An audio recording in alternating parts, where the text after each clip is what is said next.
Welcome to chemistry planet. आज के इस वीडियो लेक्चर में हम डिस्कस करने वाले हैं थर्मोडायनेमिक्स का एक important topic that is joules law. इसके बाद में हम देखेंगे इंटरनल प्रेशर क्या होता है और thermodynamic definition of ideal gases भी इसी लेक्चर में हम डिस्कस करेंगे।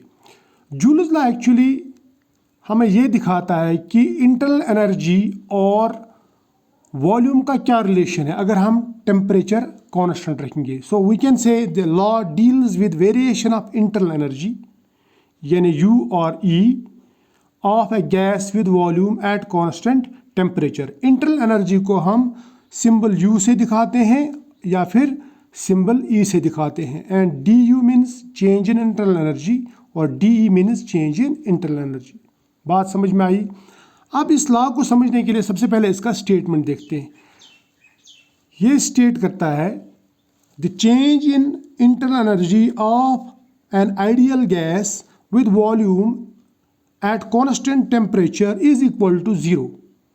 यानी इसका मतलब ये हुआ कि अगर हम टेम्परेचर कांस्टेंट रखेंगे एक आइडियल गैस के लिए, फिर उसका वॉल्यूम कितना भी चेंज करो, उसका वॉल्यूम बढ़ाओ कम करो, उसकी इंटरनल एनर्जी में कोई चेंज नहीं आती। मैथमेटिकली हम ऐसे दिखा सकते हैं change in internal energy with change in volume at constant temperature is equal to 0। यानी DU divide by DV at constant temperature is equal to 0। अब ये जो लॉ है ये जूल के एक क्रूड एक्सपेरिमेंट पे डिराइव किया गया, या वी कैन से कि it is based on Joule's crude experiment.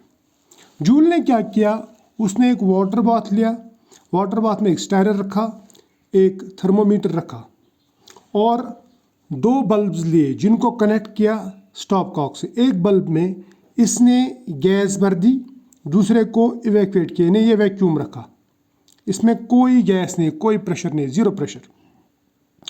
इसके बाद में इसने इन बल्ब्स को डिप किया पानी में और स्टायर से स्टायर करता गया। उसके बाद में इस गैस को यहाँ हाई प्रेशर से लो प्रेशर की तरफ, यानी हाई प्रेशर से तकरीबन 22 एटमॉस्फेयर से वैक्यूम की तरफ छोड़ दिया। यहाँ पे अपोजिंग प्रेशर कुछ भी नहीं है। इस वैक्यूम में जब छोड़ा तो गैस यहाँ फ्लो हुई और तब तक इसने अलो किया इनको जब तक नहीं दोनों चेम्बर्स में गैस का प्रेशर बराबर हो गया। अब फिर उसने देखा कि यहाँ पे टेम्परेचर चेंज होता है क्या, क्योंकि अगर यहाँ से हीट रिलीज हुई तो ये गर्म हो जाएगा ये पानी और इस थर्मोमीटर से टेम्परेचर चेंज दिख जाएगा। अगर यहाँ पे हीट एब्जॉर्ब हुआ तो ये पानी ठंडा हो जाएगा, तो ये थर्मोमीटर हमें दिखाएगा कि टेम्परेचर चेंज हो रहा है कि नहीं। लेकिन जब इसने ये गैसेस यहाँ पे फ्लो कराई तो उसने देखा कि यहाँ पे कोई टेम्परेचर चेंज नहीं हो रहा। तो इसका मतलब इन बल्ब से हीट ना बाहर जाती है ना अंदर आती है। इसका मतलब चेंज इन हीट यानी DQ इज इक्वल टू 0। या मैं ऐसे कह सकता हूँ there is no change in temperature. क्यों चेंज नहीं हुआ? क्योंकि बल्ब से इन बल्ब से ना हीट बाहर गई ना हीट अंदर आई, क्योंकि वहाँ पे हीट चेंज हुआ ही नहीं। अब इस एक्सपेरिमेंट के बेसिस पे इसने ये जूल्स लॉ दे दिया जो ये कहता है कि change in internal energy of an ideal gas with volume at constant temperature is equal to 0। अब ये लॉ जो है ये हम समझने की कोशिश करेंगे। देखिए एक्सपेरिमेंट हमने देख लिया, अब हम आते हैं थर्मोडायनेमिक्स पे वापस। फर्स्ट लॉ ऑफ थर्मोडायनेमिक्स कहता है कि change in internal energy is equal to DQ plus DW या del Q divide by del W। Small change अगर हम देखेंगे तो इसका मतलब DQ का मतलब रहता है चेंज इन हीट और DW का मतलब रहता है वर्क, चेंज इन वर्क। ठीक है, लेकिन हमने देखा कि टेम्परेचर ना बढ़ा और ना घटा, तो इसका मतलब हीट ना बाहर आई बल्ब से ना बल्ब के अंदर चली गई हीट, तो वहाँ पे change in heat equal to 0 आया। तो DQ इज इक्वल टू 0, तो ये भी 0 हो जाएगा। ठीक, दूसरी बात, जब हमने गैस को एक्सपेंड किया तो हमने एक्सपेंड किया अगेंस्ट वैक्यूम, तो अपोजिंग प्रेशर कुछ भी नहीं था, तो मैं ये कह सकता हूँ DW बराबर रहता है P अपोजिंग DV यानी PdV के, है ना। DW is equal minus PdV लिखते हैं हम, ये फर्स्ट लॉ ऑफ थर्मोडायनेमिक्स में हमने पढ़ा है ऑलरेडी। तो DW is equal to minus PdV। अब ये जो P है ये है अपोजिंग प्रेशर, ये तो बराबर जीरो के है क्योंकि वैक्यूम है, तो 0 इंटू डी वी ज़ीरो हो जाएगा, तो इसका मतलब ये dW भी ज़ीरो के बराबर हो जाएगा। ठीक है, तो जब ये दोनों ज़ीरो है तो du is equal to zero plus zero, that is du is equal to zero. तो यहाँ पे इंटरनल एनर्जी चेंज नहीं हुई। ठीक है, तो हम ये कह सकते हैं that is there is no change in internal energy of an ideal gas as a result of free expansion. तो इसका लॉ का मतलब यही है, ये जो लॉ जूल्स लॉ है ये कहता है कि जब हम आइडियल गैस को फ्रीली एक्सपेंड करते हैं वहाँ पे इंटरनल एनर्जी चेंज नहीं होती अगर टेम्परेचर कांस्टेंट है तो। अब इस जूल्स लॉ को हम डिराइव करते हैं थर्मोडायनेमिकली, तो हम यहाँ पे थर्मोडायनेमिक डेरिवेशन देखते हैं इसकी। देखिए, हमें मालूम है कि internal energy of a gas depend करता है उसके वॉल्यूम पे और टेम्परेचर पे। So internal energy of a gas is function of volume and temperature, या हम ये रख सकते हैं इसका फंक्शन। ठीक है, इन पर डिपेंड करता है। अब देखिए, इसको हम सिंपल से शब्दों में ये कह सकते हैं, जितना गैस का वॉल्यूम ज़्यादा होगा, जितना उसका टेम्परेचर ज़्यादा होगा, उतना ही इंटरनल एनर्जी भी ज़्यादा होगी। अब हम यही चीज़ आइडियल गैसेस पे अप्लाई करेंगे। ये मैं रियल गैसेस की बात कर, अब हम आइडियल गैसेस पे अप्लाई करेंगे। देखिए, अगर हम इसमें चेंज देखना चाहेंगे तो हम देखेंगे विद रेस्पेक्ट टू वॉल्यूम क्या चेंज आ रही है, टेम्परेचर को कांस्टेंट रखेंगे, फिर देखेंगे विद रेस्पेक्ट टेम्परेचर कितनी चेंज आ रही है, वॉल्यूम को कांस्टेंट रखेंगे। क्लियर? तो हम ऐसा क्या कर सकते हैं, हम देखेंगे ऐसा, इसमें change D U is equal to वो बराबर आएगा D U by D V at constant temperature into D V, यानी आपने D V by D V से मल्टीप्लाई किया और डी वी से डिवाइड भी किया है ना, प्लस उसके बाद में हम लिखेंगे D you divide by D T, इसको रखेंगे constant into D T. Clear? ये आप लोगों को ऑलरेडी पता है, या आप सिंपली ये कह सकते हैं हमने D T by D T से इसको मल्टीप्लाई किया एट कांस्टेंट वॉल्यूम। क्लियर? अब देखिए, अगर मैं isothermal free expansion of a gas देखता हूँ, यानी गैस एक्सपेंड हो रही है लेकिन प्रोसेस आइसोथर्मल है, यानी टेम्परेचर चेंज नहीं हो रहा है, तो इसका मतलब D T is equal to zero है, टेम्परेचर चेंज नहीं हो रहा है जैसे हमने अभी एक्सपेरिमेंट में देखा। और दूसरी बात, वहाँ पे इंटरनल एनर्जी भी चेंज नहीं हो रही, D U is equal to zero. ठीक, तो मैं लिखूंगा D U is equal to zero, D T is equal to zero, तो ये भी ज़ीरो, ये भी ज़ीरो, ज़ीरो इंटू दिस, ये पूरा ज़ीरो हो जाएगा, यहाँ पे रह जाएगा सिर्फ ये, this becomes equal to zero क्योंकि ये भी ज़ीरो हो गया। फिर मैं कह सकता हूँ zero is equal to do U by do V या del U by del V at constant temperature into D V, ठीक, प्लस ज़ीरो, या मैं कहूँगा D U by D V at constant temperature into D V is equal to zero. अब मुझे मालूम है कि डी वी ज़ीरो नहीं है, क्यों?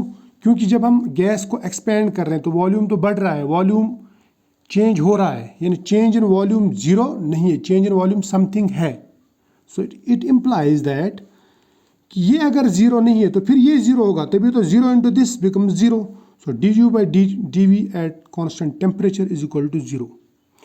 यही तो जूल्स लॉ है, D U by D V at constant temperature is equal to zero. तो हम ये कंक्लूड कर सकते हैं that the internal energy of ideal gases is a function of temperature only. Ideal gases की जो इंटरनल एनर्जी है वो वॉल्यूम पे डिपेंड नहीं करती, बल्कि किस पे डिपेंड करती है? सिर्फ और सिर्फ टेम्परेचर पे, जबकि रियल गैसेस में ऐसा नहीं है।